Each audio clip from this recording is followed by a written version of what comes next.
Hello, everyone, and welcome to Mental Health, Spirituality, and Metaphysics Talk with Mike Ray. It has been a moment. Thank you all for joining us again, everyone who is on Riverside, Spotify, Instagram, or YouTube. We are streaming from multiple platforms tonight, and we thank you all for joining us very much.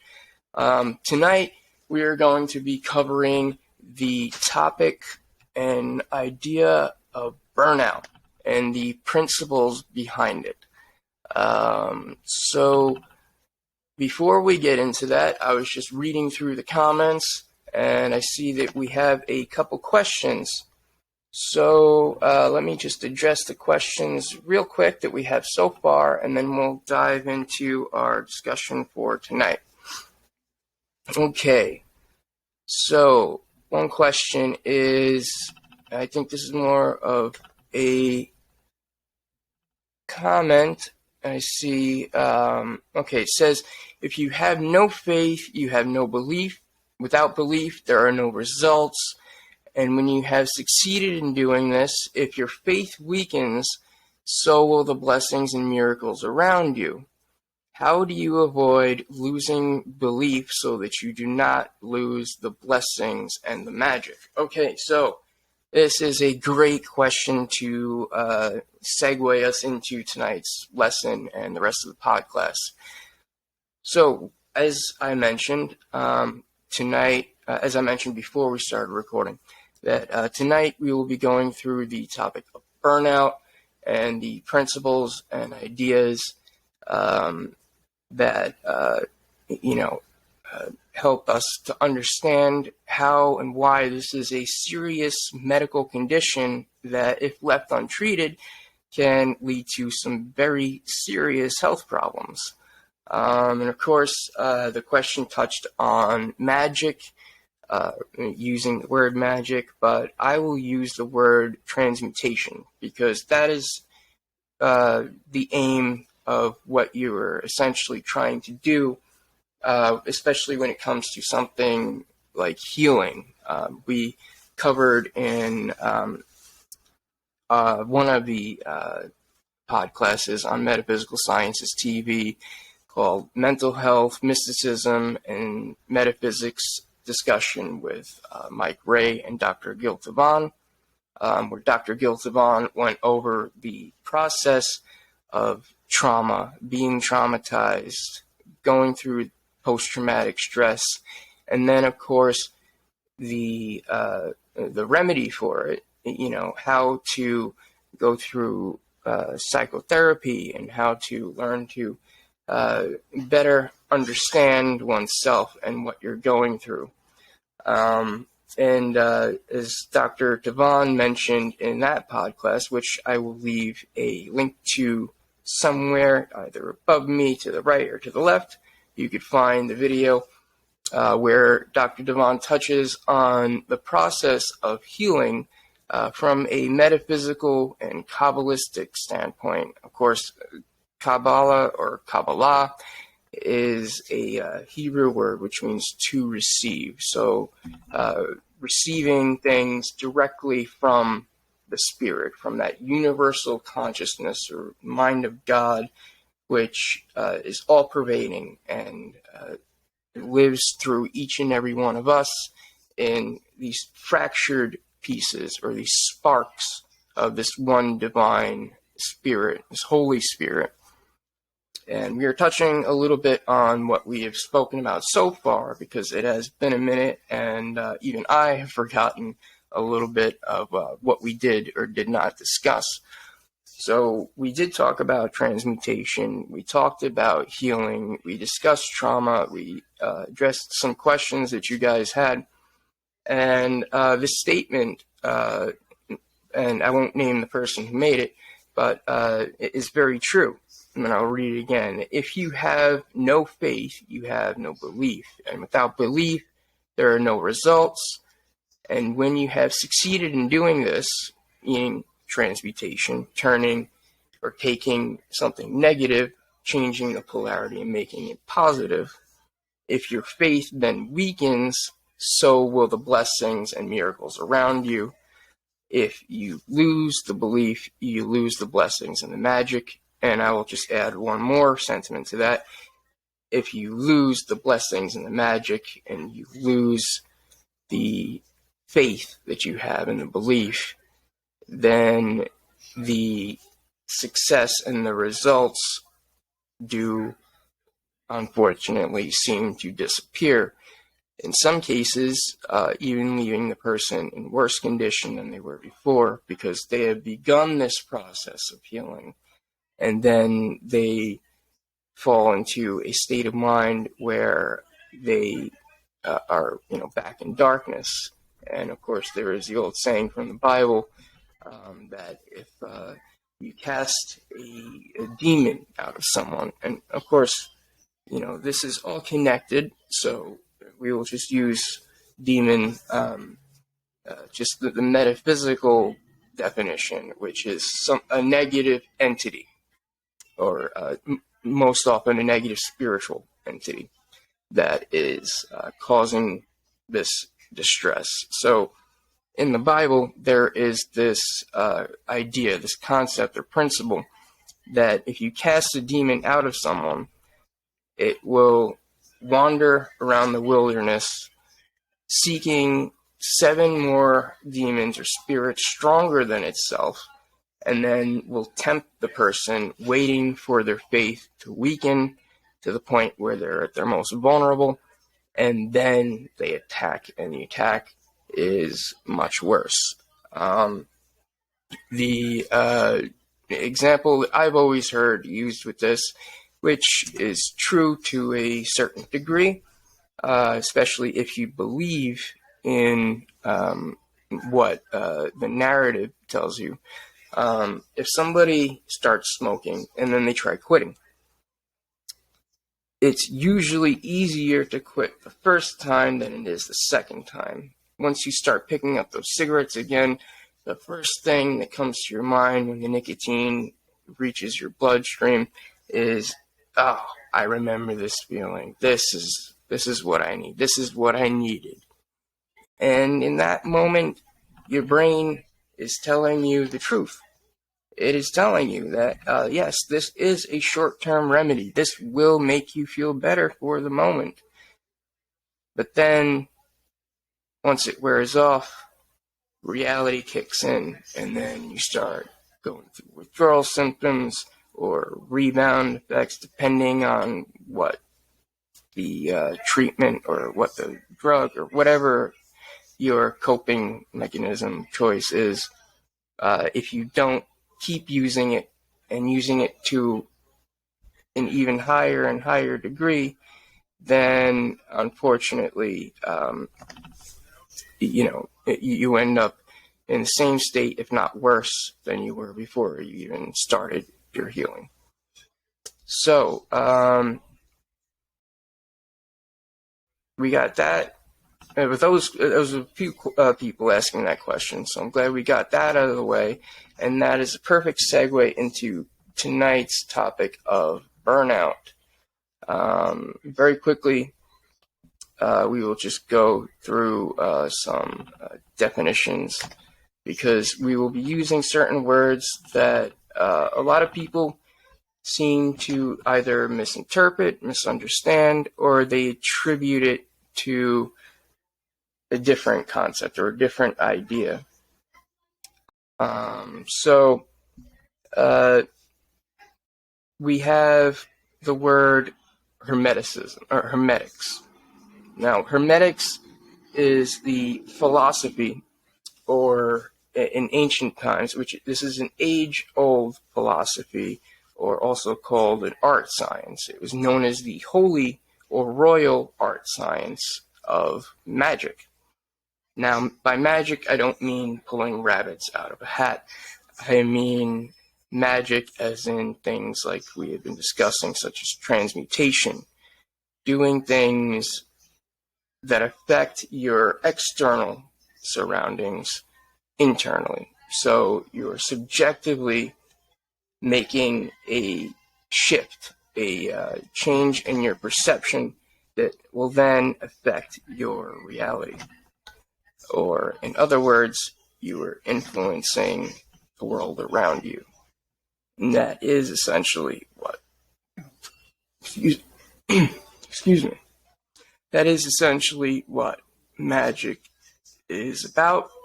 That is what transmutation is. And transmutation is just one form of magic. It is a easier form of magic to use, and it is one of the simpler ways to really try to begin affecting and making change. So, with that said, let's get into our class for tonight. We will be talking about burnout. Now, let me find my notes, because even I have so much information crammed up in here, sometimes I forget letters of the alphabet. So, I will write things down. Let me take a sip of water.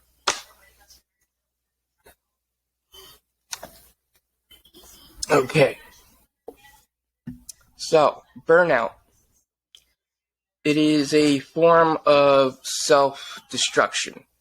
We are going to be discussing how do we know when enough is enough, when giving up is acceptable, or if it is ever acceptable to truly give up, or if it's better or more recommended that you just postpone or put something off for the time being.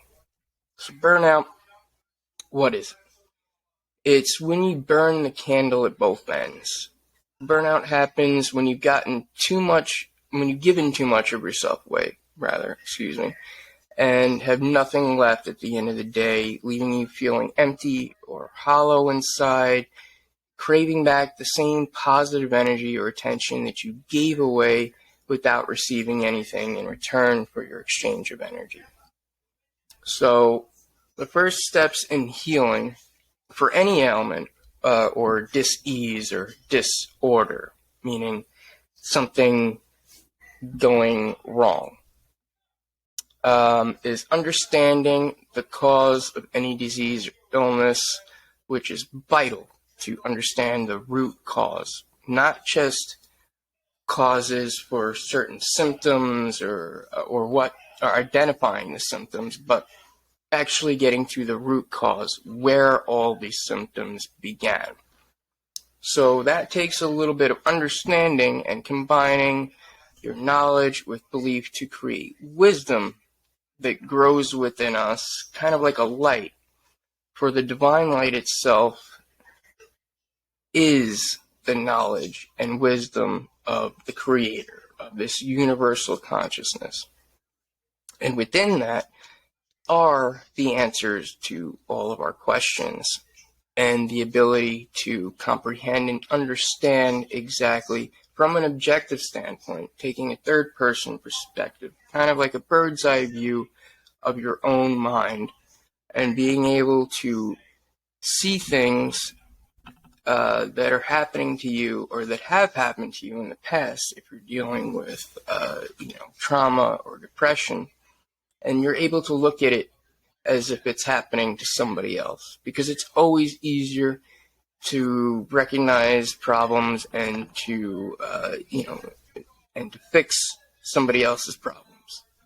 And there is a good reason for that, because we have a mental bias on our own mind, because if we're going to try looking for problems in ourselves, in our mind, with our mind, of course, there might be a couple blind spots, which is why it is always good, no matter what the diagnosis or what the symptoms are, if you're feeling burnt out, like I just explained before, if you feel like you're burning the candle at both ends, if you feel like you have nothing left at the end of the day and you're giving just too much of yourself away, you're not getting enough back in return, maybe you aren't sleeping enough, maybe you're working too much, whatever it is, you might be burnt out.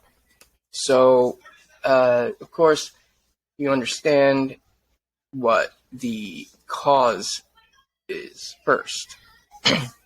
And then by understanding the cause and combining the knowledge that you have of what caused this problem or this disorder or dis-ease, you combine that with solution, with problem solving.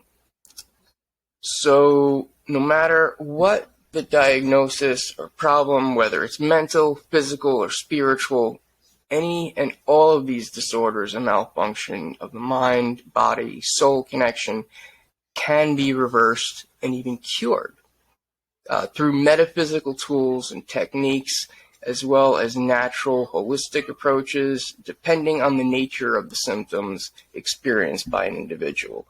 If you have some serious disease or disorder that you've been born with, or that has been caused by some type of physical trauma, or something that is mechanical, meaning it's not a problem with the mind, it is a problem with the way your body functions. This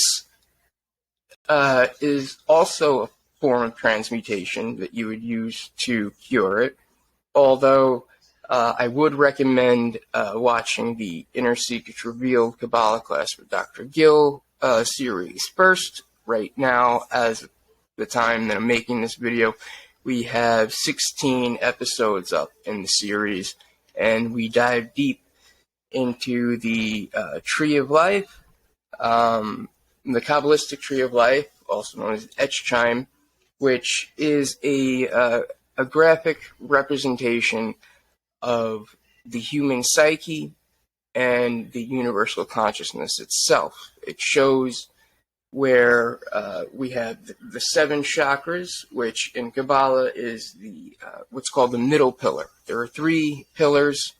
We have the pillar of severity, the pillar of judgment, then the middle pillar where we find balance. And that is where in Eastern philosophy you find the chakras. You have the crown chakra, you have the third eye, you have throat chakra, you have the heart, and then of course there are more of the solar plexus, the root chakra, and of course then we have all the chakras that exist in other dimensions or other frequencies that are also us, but are closer to and more part of this collective consciousness, this universal mind of God.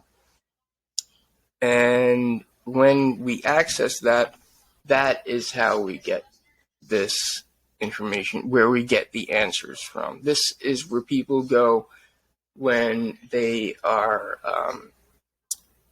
doing a mental transmutation, or when they are engaging in some type of form of magic and are influencing the world around them, or the universe within. If you're connecting the heart to the mind, you are accessing this higher state of consciousness, which of course, and again, this is discussed in the Inner Secrets Revealed Kabbalah classes, we have a mind that is ours. We have our soul, we have our reasoning and thinking, we have our tree of life, and then at the top of our tree of life, at the crown, begins the tree of life of the mind of God, or the universal consciousness, this all-pervading force of creation that not only creates and sustains reality, but also regulates and moderates it. Okay, so I see we have a couple questions right now. Perfect question. Great question right now. When connecting to the universal mind of God, how do I know I'm doing it right and that I'm not experiencing something truly... How do I know I'm doing it right and that what I'm experiencing is something truly spiritual or divine and not a delusion. Okay, so this, again, is something that we touched upon in Inner Secrets Revealed. We touched upon this in our previous podclasses. How to know if you're actually reaching a positive entity. If you're trying to reach, say, angels or archangels to work on healing, or to heal somebody else, or whatever the nature of the work or experience might be. It is very important to know the signs of when you are connecting to a counterfeit spirit or something that is pretending to be a being of light or something divine or of God. There are definitely and always telltale signs to know that you're dealing with something that is truly negative and not positive. So the first thing to look out for is that there will be a sense of uncertainty in what is being communicated to you. When you connect to the universal consciousness and this mind of God, it just, and you will see in the representation of the tree of life, it comes in from the universal consciousness directly into the crown chakra, or the crown sephira, as it's called on the tree of life. And then it is distributed from the crown to each side of the body until it finally reaches the heart. And then, of course, once it reaches the heart, and we have, as we explain in Inner Secrets Revealed on the Tree of Life, once this revelation, or once this vision, this piece of this universal consciousness that holds your answer or the information or whatever vision that you need to see that is coming from this mind of God, it will enter through the top of the head, into the third eye, into the throat, and then it will, as you will see on the Tree of Life, it moves from sphera to sphera, or sephira to sephira. Excuse me, I'm forgetting which word exactly means what. But the sphera is the Tree of Life, and then there are the sephira, which are the little, what we call wheels. They're not spheres, although they are multidimensional. And of course, we explain this and show graphic representations of this in the Inner Secrets Revealed podcast.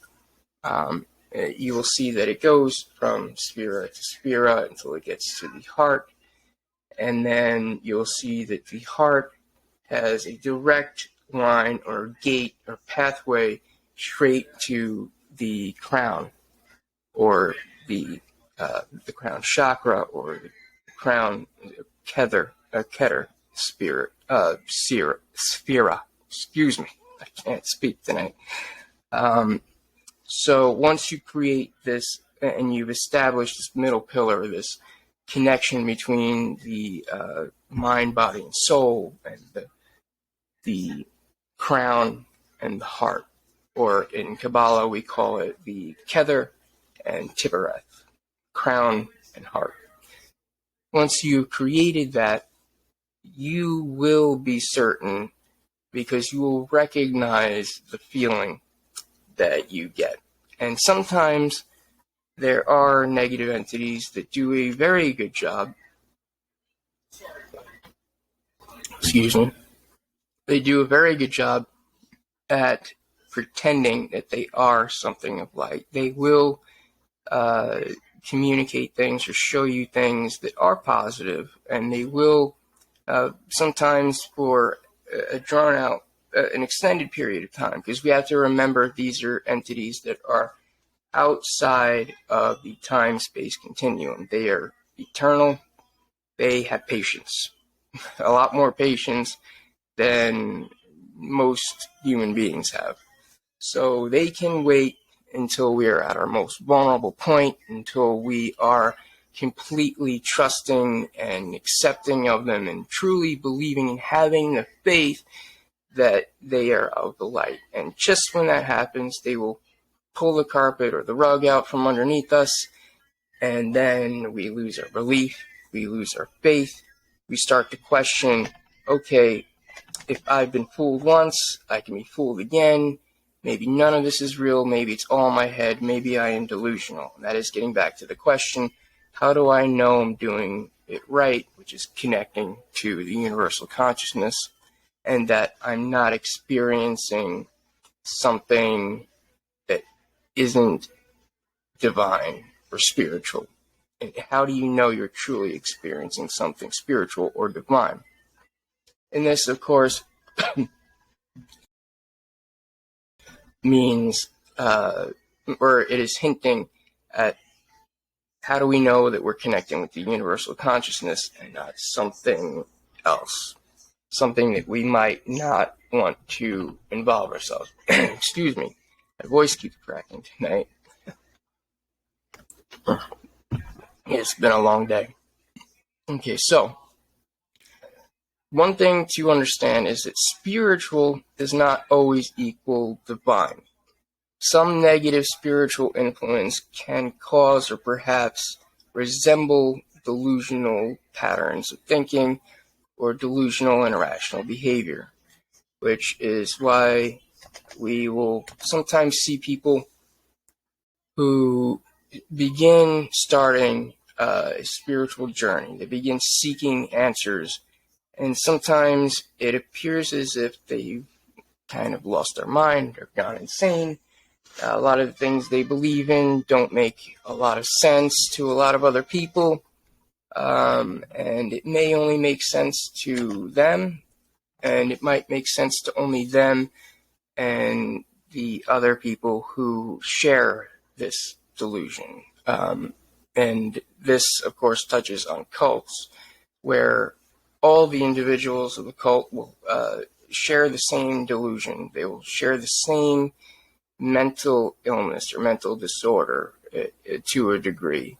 Of course, until then there becomes infighting because one person did not receive the same revelation from the universal consciousness, or they didn't receive the same vision or revelation from God that somebody else did. Therefore, one of them must be wrong, when, of course, we know when it comes to things of that nature, if it is going to bring a bunch of people together under the guise that they are all unified and then start conflict between them, well, then you know, just from that alone, that it is not a divine spirit, or it is not of God. It's not something good that you want to work with. Spirits that are not of God work in secrecy.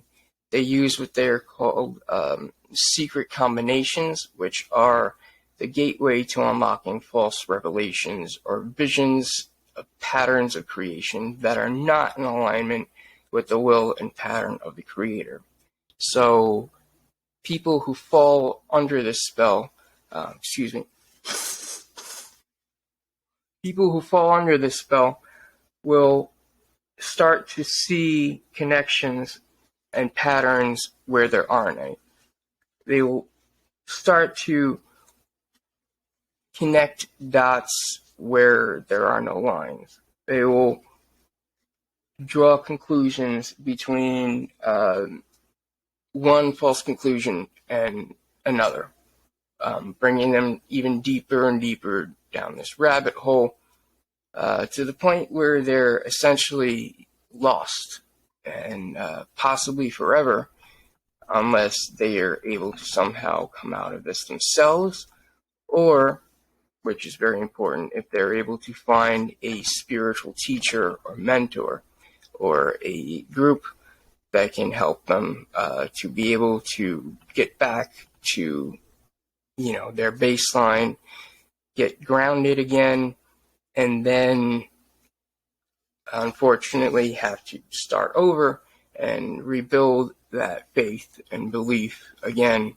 in the universal consciousness, the true mind of God. And this is what is really meant by finding God, or how some people will say that they are born again. This is usually used more to do with Christian theology and born again Christianity, which of course is coming from the notion in the Bible that you have to be reborn of the Spirit, which, yes, that is exactly what we're talking about, which is when you begin your spiritual existence in this life during your mortal physical experience here on Earth. So that is also what some people in the New Age movement sometimes call a spiritual awakening. And when this happens, we become very vulnerable because we're opening ourselves up to the spiritual and metaphysical reality for the first time in sometimes in our entire lives. And it is all very fascinating and interesting to us. And sometimes there will be negative spirits that latch on to us and will guide us just enough to where we trust them and we get a taste of this reality, leaving us wanting more. And then they will essentially take control over you. I've heard stories, and this is not uncommon, where the spirit will make an individual fast for days, or they will go on drug binges, or they will begin just meditating and praying all day. And this is in order so that the person not only opens themselves to the spiritual metaphysical reality and allowing these entities to basically possess them or enter them and influence them, which there are three steps of possession. There is oppression, there is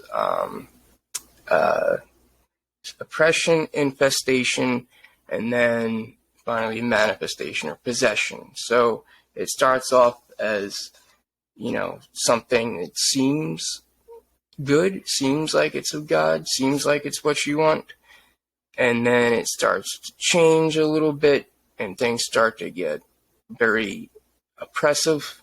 You start to feel scared, anxious, nervous, depressed all the time, sometimes even angry, or you might have violent outbursts. Your personal relationships will start to take, a toll. They will be affected, certainly, without a doubt. All of your relationships will be affected by this, especially if, because it's a negative spirit, you will not realize that some of the things that you are believing and falling for are not things that everybody else experiences, which again is another trick that these entities will pull, which is that there are other people out there who are going through the same thing, who can understand what you're going through. They're just not in close physical proximity. And then, of course, being on that same wavelength of seeking out certain specific answers to a certain narrative that you're falling under the belief of and putting your faith in, that will attract other people to you. Not in a sense where like you're a magnet, not in the way the law of attraction is typically understood, but in a way that you are both looking for the same thing and you are both more likely to find each other at the same place. And then, of course, the individuals will consider this as a sign that they're on the right path. So the significance between that which is sacred and that which is secret. A secret is something that one person or two people or more that might belong to a group or a cult, it only makes sense to them. Only they can see the connections and the correspondence between these things. Only they can see how these dots are connected, because they're the ones who drew the lines, or rather, they were the ones who were led to these conclusions, and that these conclusions, or false assumptions rather, are connected to each other. Whereas something that is sacred, also called holy or divine wisdom or knowledge, is something that is revealed to individuals through the Spirit of God, or this universal consciousness, this mind of God, the Creator. Once they have reached a certain level and attained a spiritual and conscious self-awareness, to where they are trusted with a new level of responsibility to both act on behalf of, or as a messenger or representative of the Creator, and also to receive further knowledge through revelations and vision given through the Spirit or universal mind of God, to carry out the work of God, so to speak. I'm using phraseology and or terminology and phrases that hopefully would be most commonly understood. So when I say doing the will of God, or creating the kingdom of heaven on earth, as we've touched about in previous episodes, what I am talking about is acting upon the good inclination, as it's called in Kabbalah, acting on what we know in our heart to be truly positive and good. And as they say, knowledge is power. So, of course, another anecdote: with great power comes great responsibility. Thank you, Spider-Man, or thank you, Uncle Ben, whoever it was who told Spider-Man that. So as knowledge is power, and with great power comes great responsibility, then also with this new level of responsibility comes great knowledge and wisdom, coming line upon line, precept upon precept, here a little and there a little. This is quoting a phrase from, I believe, Proverbs or Psalms, and also requoted by many individuals, including Jesus Christ. This wisdom is accumulated over time by connecting belief, knowledge, and understanding. So the things that we have experienced, we can believe, because we have seen it, we have tasted it, we have touched it, we have experienced it. So therefore, our faith is sufficient that we can believe in it. And then we connect that with our knowledge, what we know of what is possible, what our potential reality is, what is out there.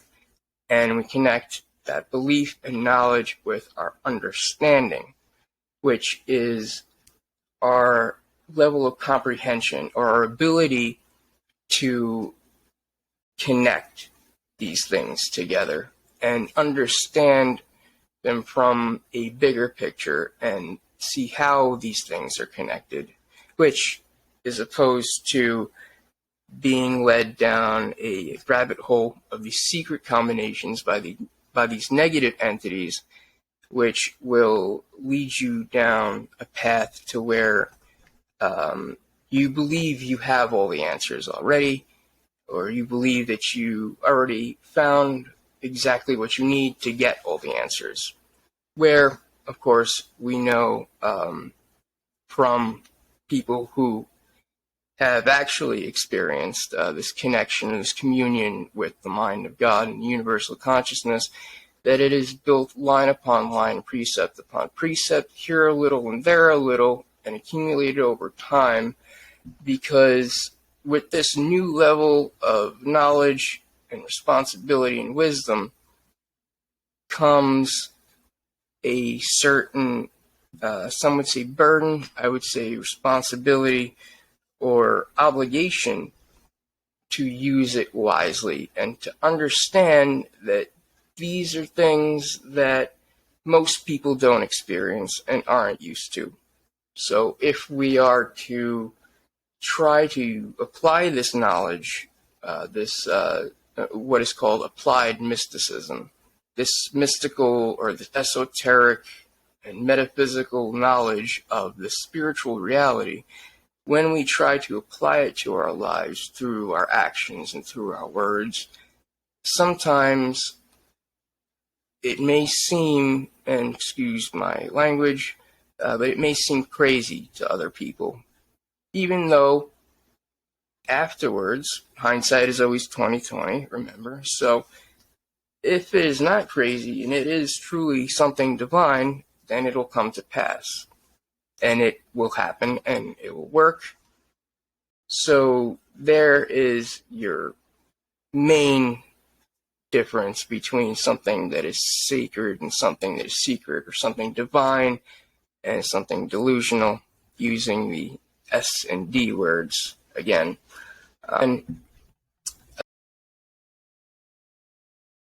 Something that is secret, also called a secret combination, is not a universal or absolute truth. It is a personal truth. However, that is only to a certain extent. It is true on a personal level in the sense that the individual believes in it, or individuals that belong to that same group. However, something that is sacred originates from the source of the universal consciousness. So anything other than that, anything that originates from any source that is not of the universal or Holy Spirit or mind of God, it comes from a place of deceit and cannot be confirmed. Or sometimes it can't even be followed or understood by others because it doesn't make sense. It's not rooted in any reality other than the individual's subjective reality or the individual group's subjective perception of reality. Or evening, or morning, or afternoon, whatever time it is. Thanks again. Bye.